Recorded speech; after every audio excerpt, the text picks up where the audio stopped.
An awesome breakthrough in medical science this week. The new proven test ViroCap has been developed by researchers to detect any possible virus that can infect both humans and animals. A test for everything. This test was found to be just as sensitive as a polymerase chain reaction test, which is commonly used to analyze short DNA and RNA sequences. This test can look for every virus at once, which traditional tests fail to. Due to the sensitivity of the test, it could also possibly detect variant strains of viruses that are closely related genetically. Latest in biology, scientists were able to produce kidney tissue by turning stem cells from human skin into two of the main structures found in the kidney. The team commented that the cells clumped together into complex kidney organoids spontaneously, which led to the discovery that connectivity tissue and blood vessels found normally in fetus kidneys were formed as well. More on our distant cousin and favorite Kuiper Belt object, NASA has unearthed more about the geological state of Pluto.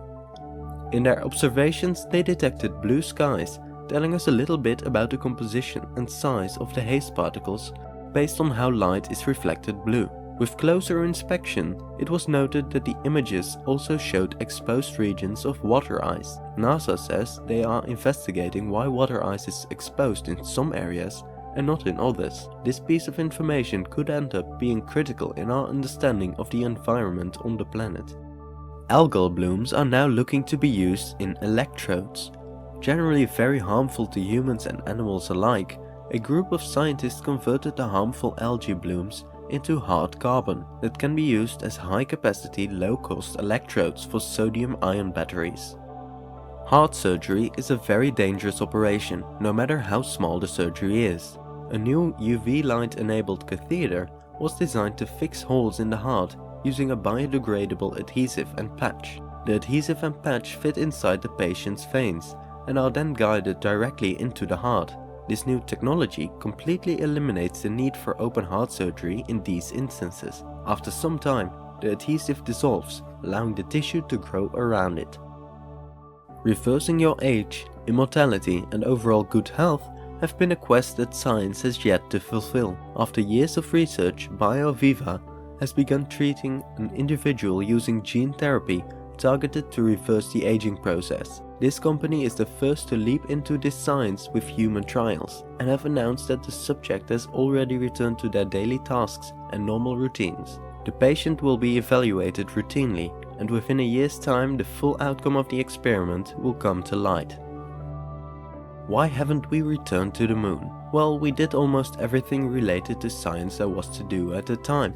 Not to mention, it costs a little bit more than you would expect. To put moon exploration back on the map, a California-based company, Moon Express, is planning to make the first ever private moon landing by 2017. Their plan includes a series of robotic spacecraft intended to explore the moon's surface and the possibility of commercial development in order to mine for rare earth elements that may be hiding on the moon. The company also has teamed up with Rocket Lab and will attempt to use battery-powered rocket engines, which are cheaper than their traditional engines. An interesting breakthrough might carve the path toward artificial veins.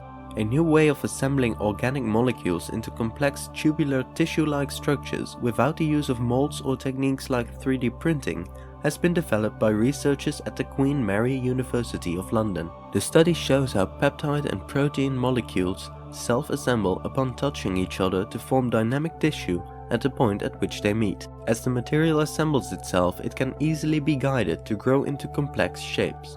Science for the Week is a show where we talk about breakthroughs and discoveries recently in science. Every Monday we bring this news to you, and we hope you enjoy it. If you do, let us know, we appreciate it. For more science, subscribe and check out our other show, Future 5.